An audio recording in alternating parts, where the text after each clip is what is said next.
Well, thank you for that introduction. My name is Kara Moriarty with the Alaska Oil and Gas Association, and I do have a couple of slides, but it looks like they're right in Bruce's eyes. So maybe if you guys want to just sit down here for a minute and watch me just boss my members around. But it is a pleasure being here, and okay, clicker, got the clicker. I know we're a little bit short on time, and this is not advancing. Let's see. Do I hit this? Oh, there we go. So the Alaska Oil and Gas Association is the professional trade association that gets to represent the majority of producers, refineries, transporters of oil and gas in both down here on the inlet as well as on the North Slope. So every couple of years, I was asked to talk specifically about job numbers and economic benefit. We work with the McKinley Research Group every 3 years. We're actually in the process of updating these numbers, and so we'll have new information in August. So I know these numbers feel a little stale at this point, and I am going to run through these quickly. But of these member companies that you saw on this slide, they represent what we call the direct jobs. So those employees that are working directly for Marathon, working directly for Hilcorp, working directly for Fury or Bluecrest down here. It does not include the contractor workforce. I'll get to that number in a little bit. But statewide, we have about 4,100 direct jobs that generate just over $1 billion in wages. On the Kenai, the study showed that there are about just over 1,400 direct jobs and just over 200 million in wages here on the Kenai. So we know that it is clearly a significant portion of your community, something that, it's no secret to you here. For every direct job that we employ, so for every Hilcorp job or Marathon job, there's another 15 jobs generated throughout the state. And how do we get to that number? Well, the contracting community is a major portion of that number, but we also are a huge contributor to state revenue as well as some local government revenue. And then when those governments create jobs and projects, it generates other jobs throughout the economy. Our last data showed that the industry pays about $15 million a year in local property taxes to the Kenai Peninsula Borough, which is about usually around 20% of the total property tax revenue down here on the peninsula. And so for every direct dollar in wages generates another 4. So the other thing that I think both Trudi and Bruce will probably talk about is that the industry spends money with over 1,000 Alaskan businesses. And it can be everything from whoever your caterer was, my guess is we've probably used your caterer today, to other major contractors. So all in, when you combine all of the direct jobs and wages in Alaska, as well as indirect, it's just under 70,000 jobs can be attributed back to the oil and gas industry. So clearly we remain a major economic driver, no secret. So just as a little bit of orientation, this is the area-wide lease map of Cook Inlet, and different companies have different colors. So you can't really see the refinery on this map because this is just the acreage, but Fury couldn't be here today. And we know that John Hendricks, local Homer boy, bought this company, and they were able to partner with Hilcorp to get a jackup rig out in Kitchen Lights. And you can see this is the production at the Kitchen Lights unit, and that drill rig came online, and you can see the increase in production. Now, granted, this still is a small percentage of the gas production, but it's going in the right direction. And they've made another agreement with Hilcorp for future jackup rig work this summer. So it's it's really fun to see. And so you can see that they are an important part of the inlet too. So I just wanted to mention that because they couldn't be on the panel with us today. So that was my very quick speed dating overview of the industry. So now we can invite Bruce and Trudi up so we can have a little chat about their two companies, which are the major spenders of capital on the peninsula. And so we'll turn the we're going to share the mic because we're family, you know. And I understand that we're your last panel, so we will be brief and as brief as possible. But Bruce is no stranger, born and raised down here, and so you've been with the refinery for a couple of years. So why don't you talk about, if you don't mind, Bruce, your background and how you've seen, you know, the industry and the refinery evolve. Oh, okay. Well, thank you, Kara. Let's see. Yeah, born and raised here. 32 years in the industry, petrochemical industry.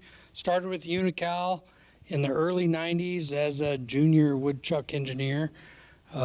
Worked my way through. When that facility shut down in the early 2000s, I was fortunate enough to wander across the street and go to work at the refinery. It's been a absolutely wonderful career out on the North Road. Fantastic.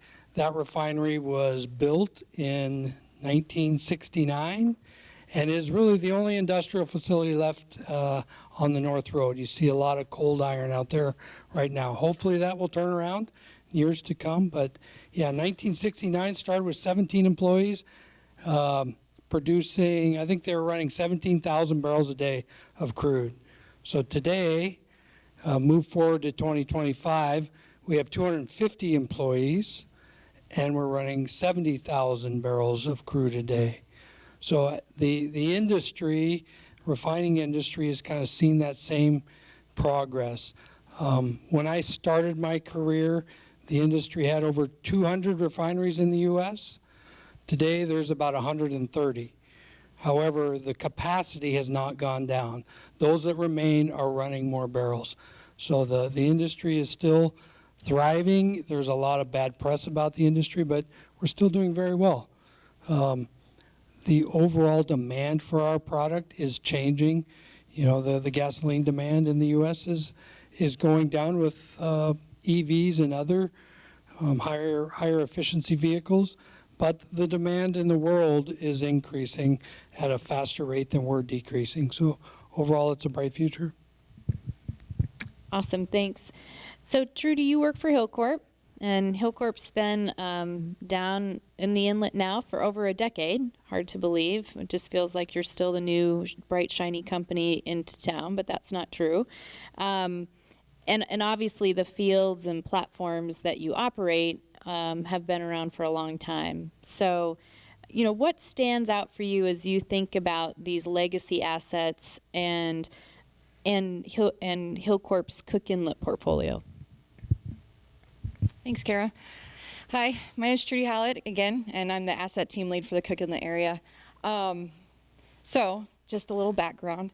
I am with Hilcorp since 2012. However, I worked with Chevron before that in the inlet. I actually started my career in the inlet as an intern, as a reservoir intern, back in 2009. So I'm kind of a late bloomer to the industry. But anyway, I started with Chevron as an intern, and I've basically worked my entire career in the inlet. So I'm proud to be up here representing it. As far as Hilcorp's concerned, when I started with Chevron, it was kind of in a grim time when it was redoubt had just erupted and the oil had shut down. So I already entered it where we weren't producing anything. And then we fired back up, and then they started announcing, let's start shutting stuff down because we can't sustain anymore. But Hilcorp comes in 2012. I got a job with them, and it was like a breath of fresh air. It was amazing. I started working, like it was awesome, and we haven't stopped since. We've invested tons of money into this area, well over $1 billion since I started, in 2012, and then several $100 million every year since. And in fact, people think that things are going away, but we're actually ramping up. We've doubled our well work this year compared to last year, doubled our drilling capacity. We bought the Spartan rig so we could drill more offshore.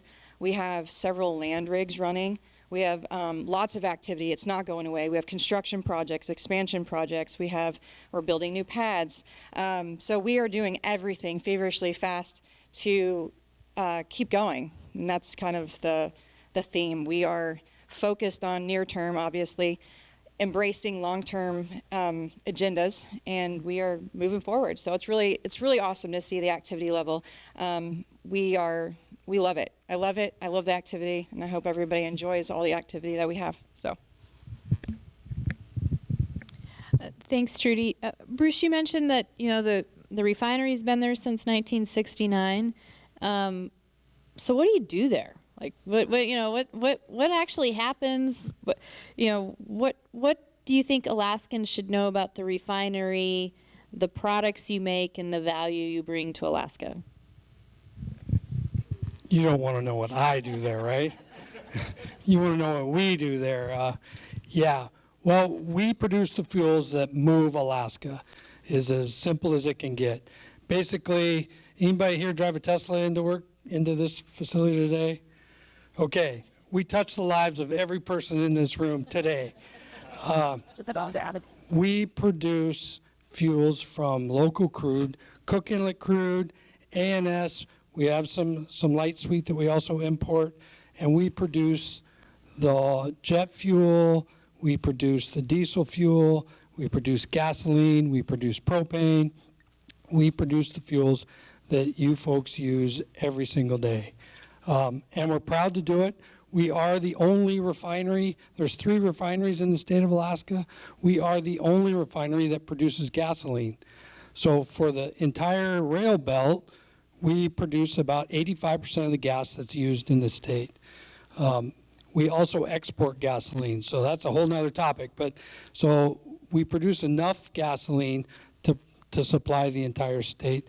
The other 2 refineries, they compete with us with jet and diesel, but nobody makes gasoline anymore in the state of Alaska other than Marathon.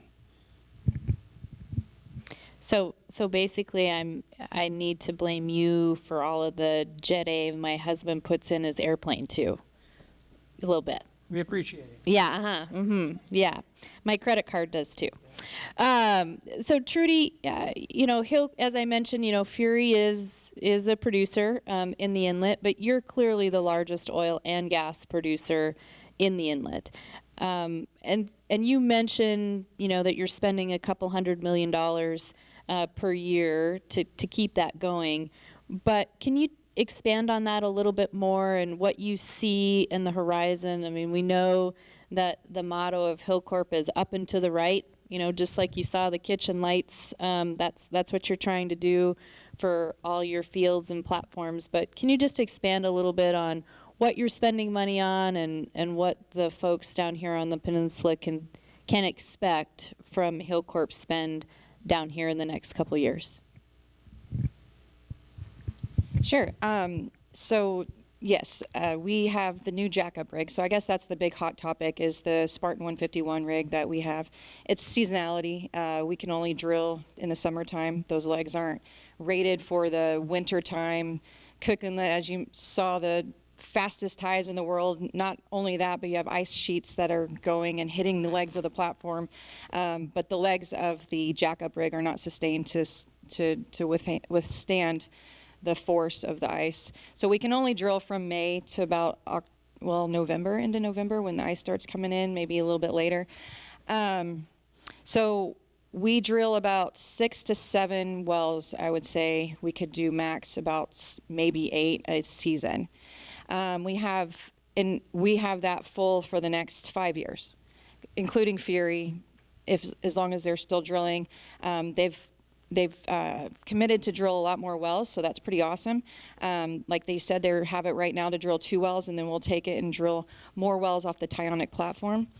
The Cook Inlet specifically, we have 15 platforms, 9 of which are online now. Only 2 of those platforms produce gas.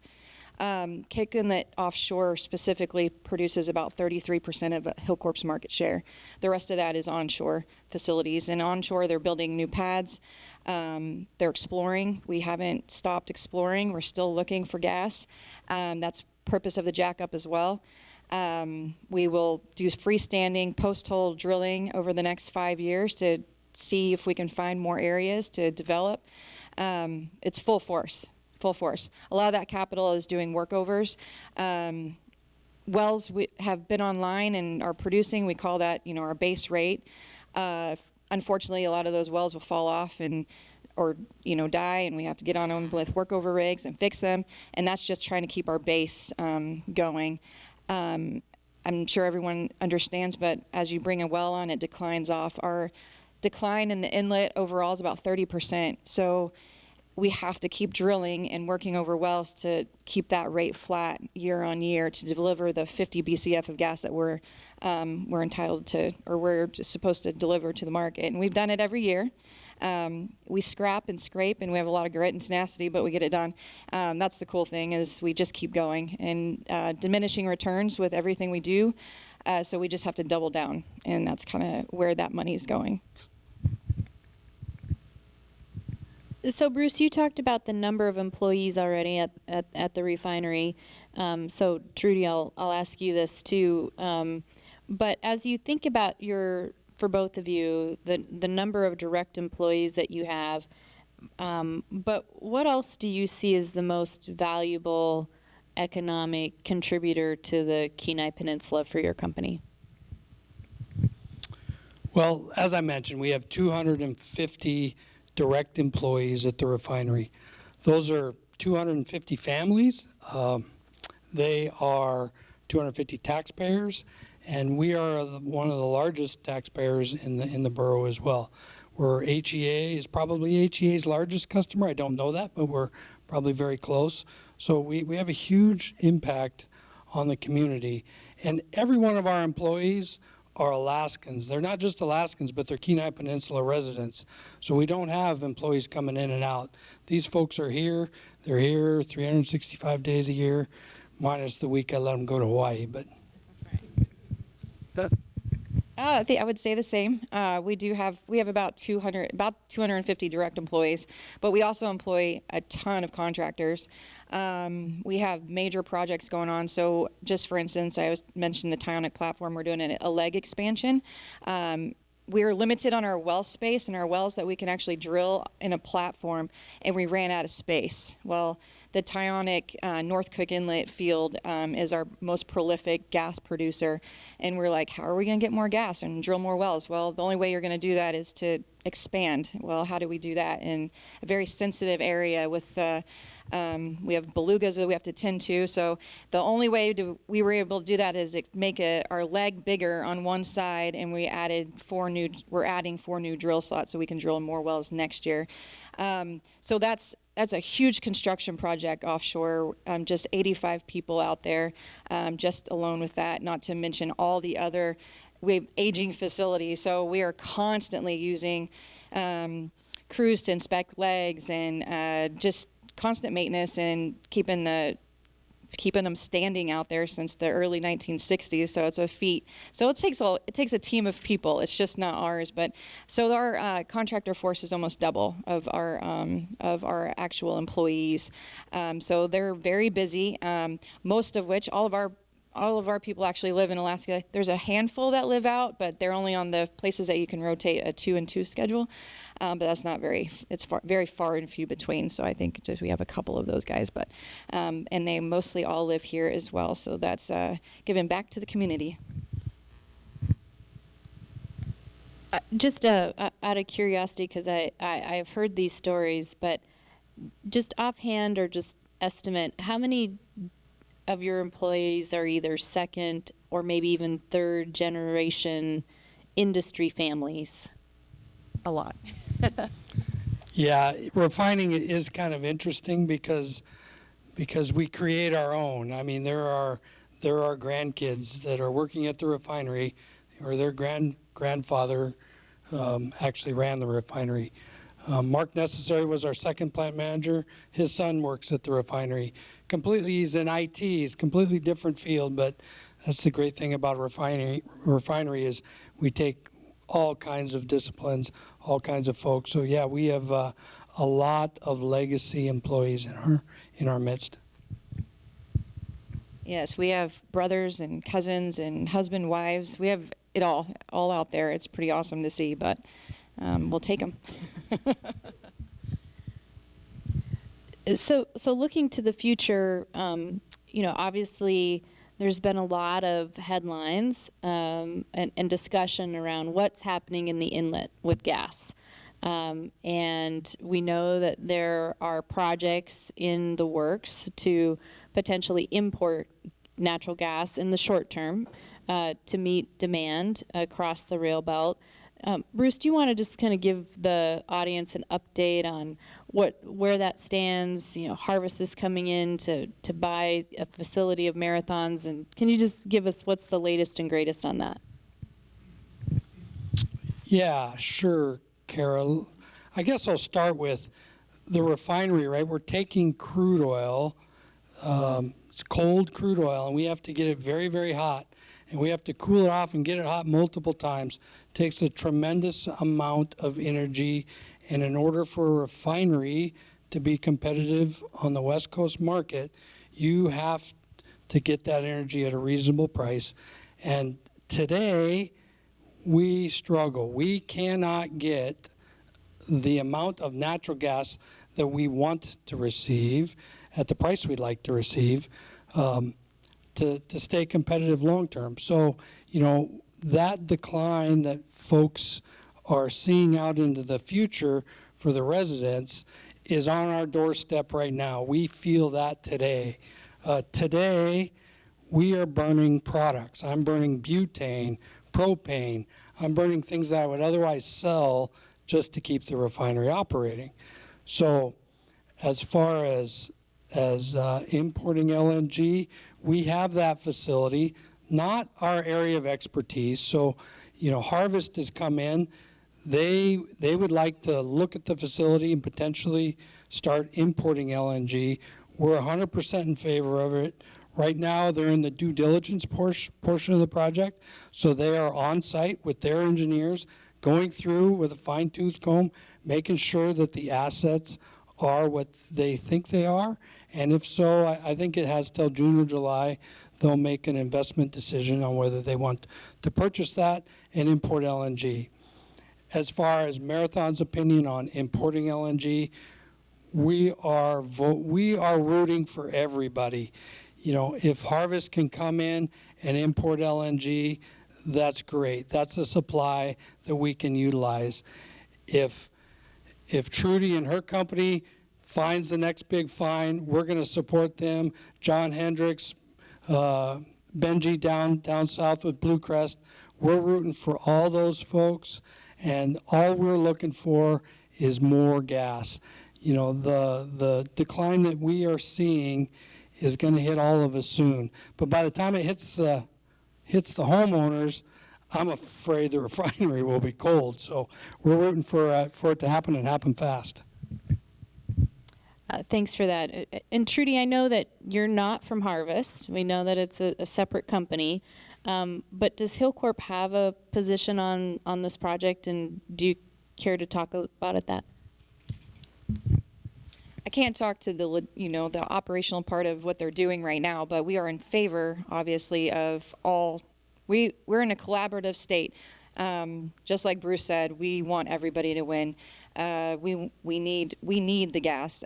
Obviously, everyone does, and if we can push that bar out further and further, the decline that he's seeing now, we're all feeling it. We were feeling it 13 years ago. We're still. It's always a pressure. It's probably one of the things that keep me up at night is thinking about it. We want everyone to succeed. We need everyone to succeed, whether all phases in renewables. It doesn't matter. We need the energy. I'm an Alaskan. My husband's a lifelong Alaskan who actually works at Marathon, but not at the refinery. So we, as an Alaskan and as the asset team lead for this area, it is a lot of pressure to make sure that we're delivering what we said we were going to deliver. So any sorts of sources to help bridge that energy gap, I'm all for it. We're all for it. So I'm excited to see what happens. We know that the governor and the congressional delegation and the Alaska Gas Line Development Corporation are really encouraged. It was even mentioned in the President's State of the Union address about the opportunity for our massive amount of stranded gas on the North Slope to maybe come down here and be shipped to Asian markets, whether it's Taiwan, Japan, whoever that might be, the countries that particularly need this. So what do your companies think about this big gas line potential and what that could mean for the inlet? Well, Marathon's position, again, is very similar to the position on importing LNG. We're all for it. Bring that gas down, bring it to market.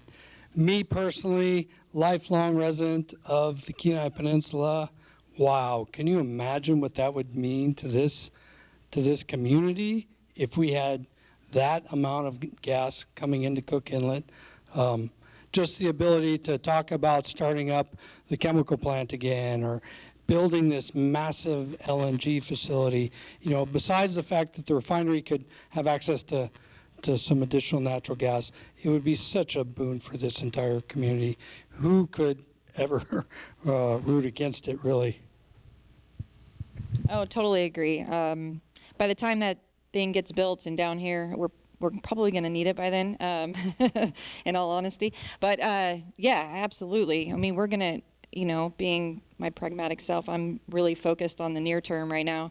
The next 5 years is really what's in front of my face. But long term, absolutely. I think that's something that would really help South Central. And we need to all be on the same page and get it done.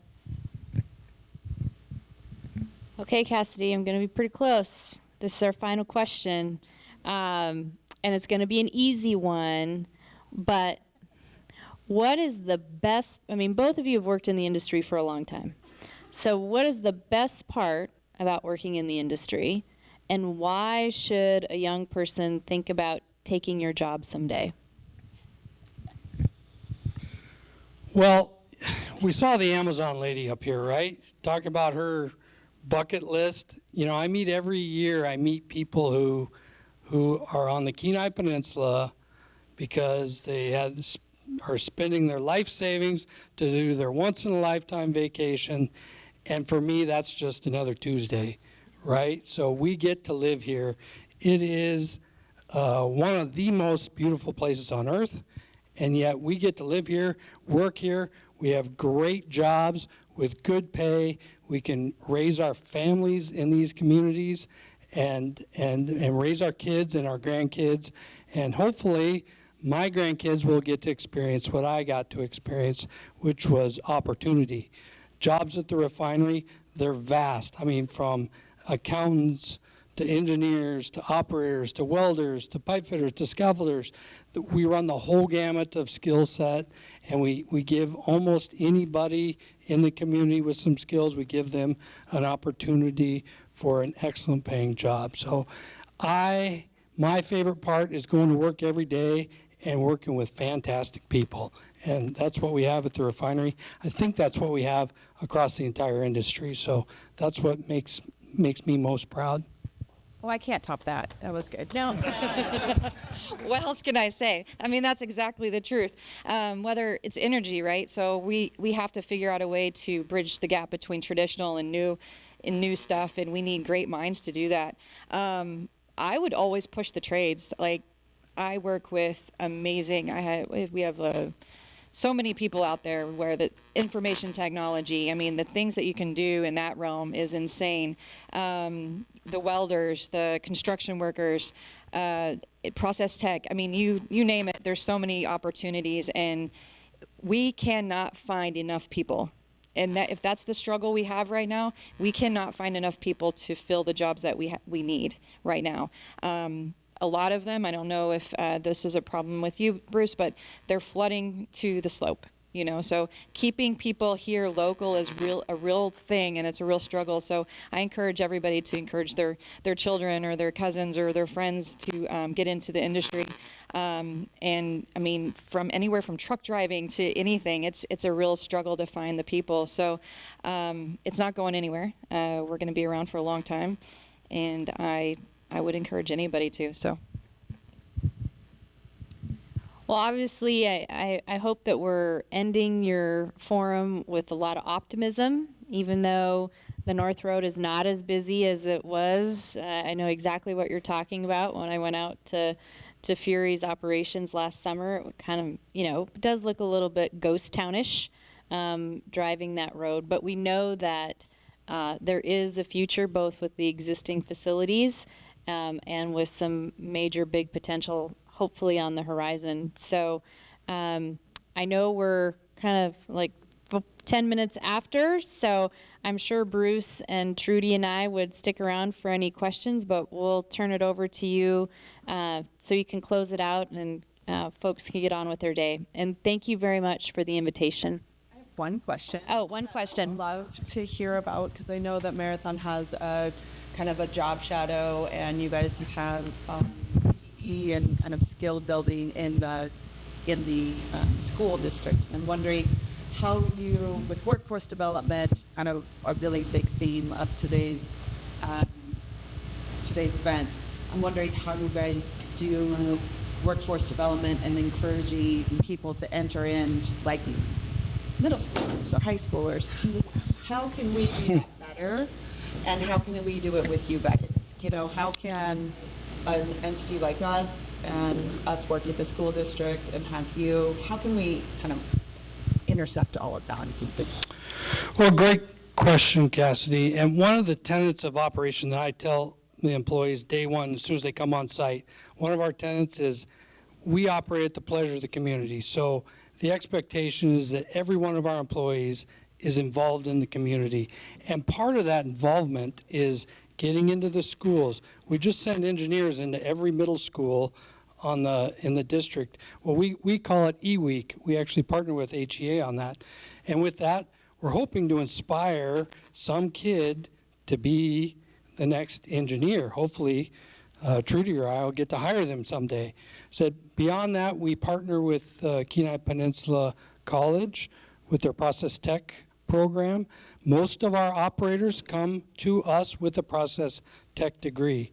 We recently were partnering with AvTech just to make sure that their E&I program aligns with our needs for the next instrument techs. We don't hire a lot of really green people, you know, young kids coming out of high school. They can't just come out of high school and go to work at the refinery, but we do partner with them, we'll tour with them, and we'll show them, hey, go get that tech degree, go work as a contractor, then come talk to us and we'll give you a job. So how that fits with your program, I'm not exactly sure, but hopefully that'll give you some ideas. If you got some thoughts, come see me. I know we have a pretty robust recruiting, no, I wouldn't call it recruiting, but we do visit the high schools, and we do a lot of the recruiting on the process tech and in the colleges for sure. But as far as the high schools and middle schools, I'm not sure exactly what that looks like. We do have a staff of people that handle all that, and I know they're very active, but I can certainly figure it out and let you know how we can do better to partner up with you guys, for sure. Very well. Oh, well, good. I'm glad to hear that. Hilcorp was at Rhode Island High School this past winter. They took 6 of our kids and they ended them shipped up at 12. Oh, perfect. So I know we do something, so that's good. I just don't know the details. Conrad Schruff, yes. It's the first time that Hilcorp has allowed the high school intern summer internship in many years. So it's an up and coming thing. He's bringing the high school intern. Yes, so I did know that's like his full-time job now, which is pretty, I think he's loving his new job, recruiting. So that's great. Thank you. Thanks for telling me what we do.